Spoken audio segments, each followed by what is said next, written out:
Over time, probably over the next 6 months, we will have a 3-week review. We will see where we're going. We need to keep that lid on. Keep the lid on. Could you survive like this, potentially? For 6 months, you might have to. And Boris Johnson, from his bunker, for yes, he is isolating in it, told us this. One thing I think coronavirus crisis has already proved is that there really is such a thing as society.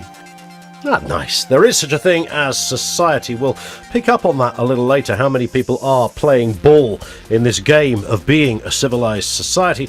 I remember last week when Trump was asked about having this whole thing sorted by Easter. On everything we're doing. Who suggested I that? just thought it was a beautiful time. It would be a beautiful time, a beautiful timeline. So that was It's a based great on day. any of the data? It was based on a certain level of weeks from the time we started. And it happened to arrive, actually, we were thinking in terms of sooner.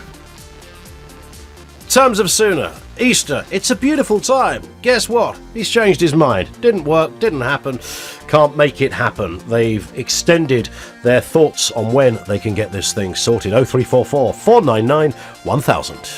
Across the UK, Ian Collins on Talk Radio. I mean, I'd like to think, Kev, we are journalists of some note, but frankly... Indeed we are. I mean, the idea that we knew as non-epidemiologists that this wasn't going to be done by Easter.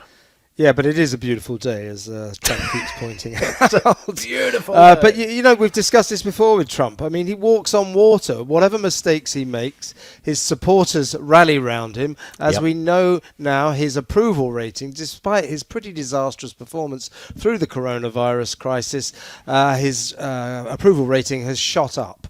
Yeah. So it's just Trump, Planet Trump. It never goes wrong for him. It's interesting because we're going to talk about some of the absolute cataclysmic examples of people who can't adhere to just very basic advice, potentially life-saving advice, etc.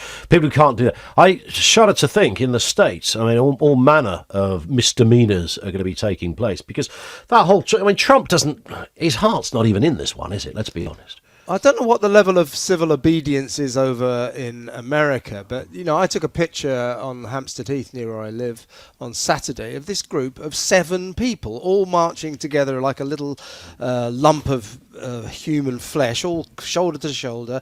They were not a family. They were all kind of middle-aged people from different races.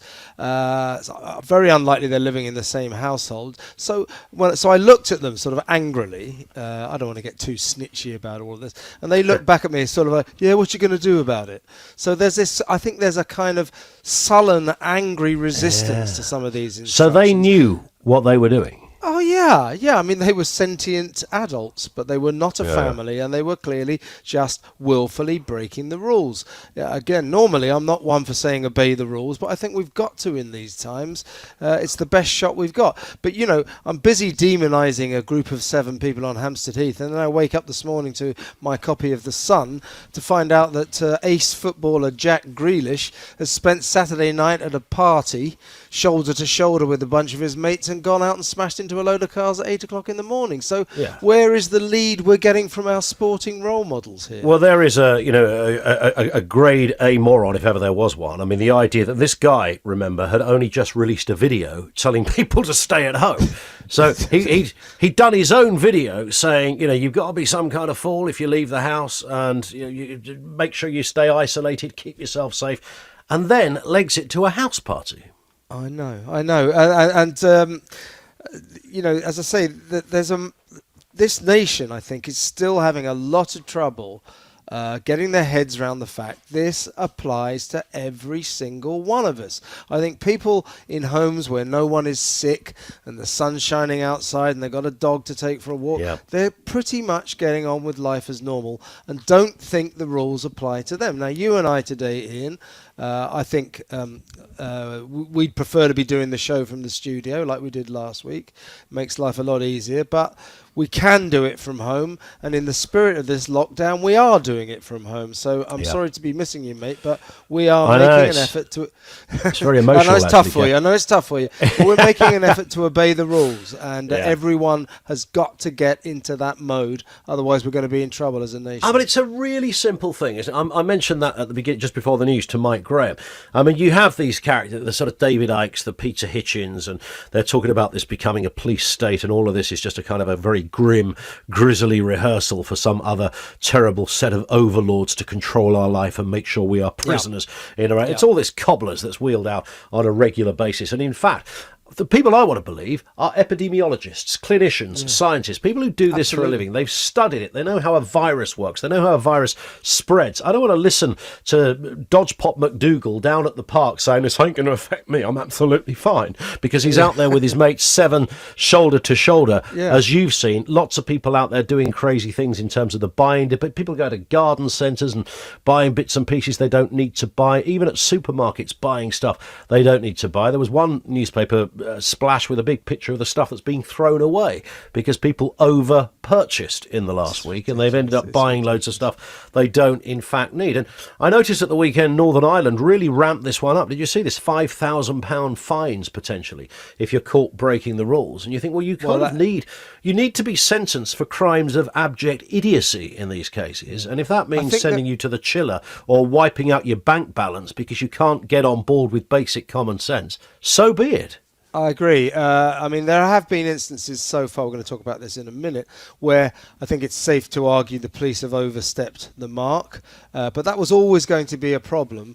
And in fairness to the police, when people behave like idiots, like Jack Grealish or the 7 people on the heath that I saw, or the various people, having barbecues and things like that, you can't really blame the police for thinking, well, we've got to up the ante here.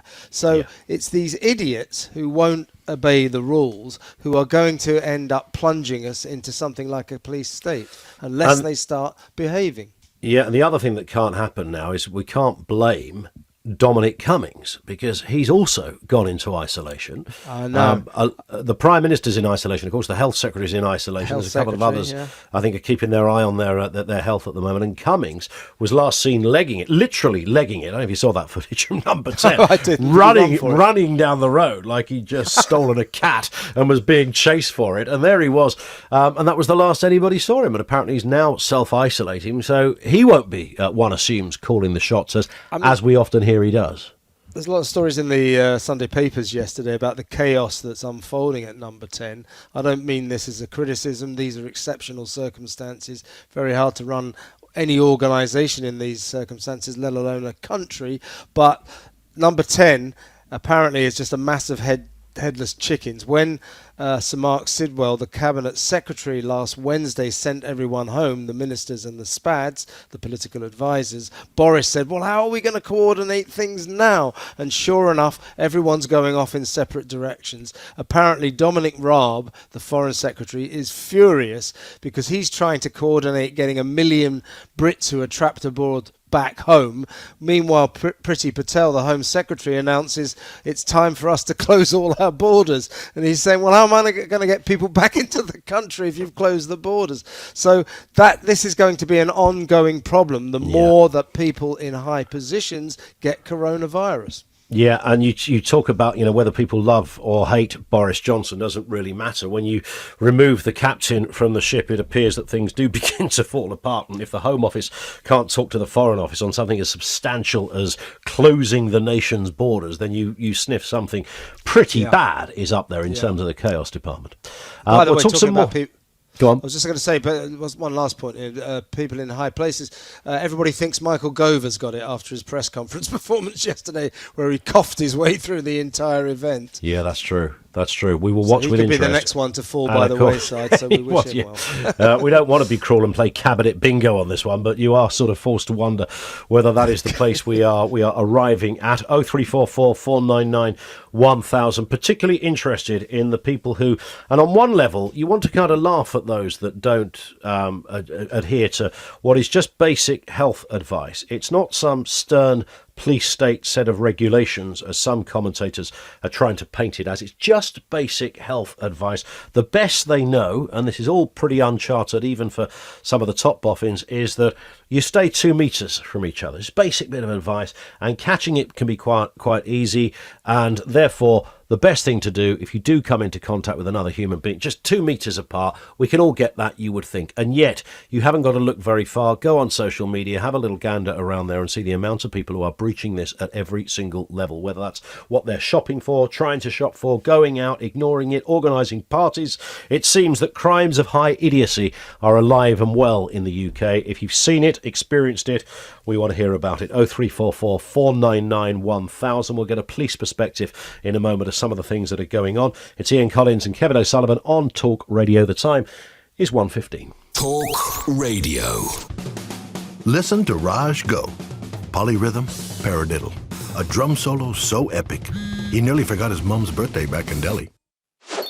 Good thing Raj has Western Union on his phone and can send money quickly online. Download the app today. This service is provided by Western Union. FX gains apply. At Dell, when we created the new XPS 13 laptop, we treated every little piece like it was everything. We crafted every part as if it were the most important thing we'd ever made. The result? Something you'll have to see to believe. Pity this is radio. See the new award-winning Dell XPS 13 at dell.co.uk. Every little thing is everything. As the NHS continue to work hard each day, we would like to extend our thanks for all they are doing. So from now on, we will prioritise NHS workers between 9 and 10 a.m. on Tuesdays and Thursdays, along with a browsing hour before checkouts open on Sundays, to give them dedicated time to shop for their essentials. Because now, more than ever, every little helps. Excludes express stores. See tesco.com for more details. Are you thinking about investing but not sure where to start? At Times Money Mentor, we offer expert financial guides, real-life stories, and independent product reviews to help you make the right financial decisions for you. The current tax year ends on April the 5th, which means you're running out of time to invest up to £20,000 completely tax-free with a stocks and shares ISA. Find the right ISA for you with Times Money Mentor's independent product reviews. Visit thetimes.co.uk/money mentor today. Talk Radio.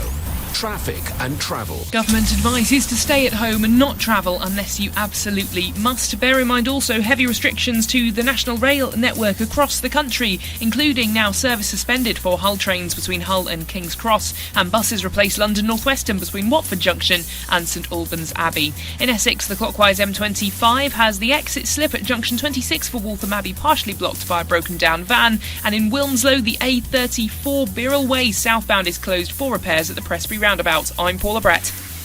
This is the sound of Otto Sergey finding you a better energy deal. No more, please, if you please. While you get on with your life, Otto Sergey constantly searches the energy market. He will let you know when you could save, and then switching is up to you.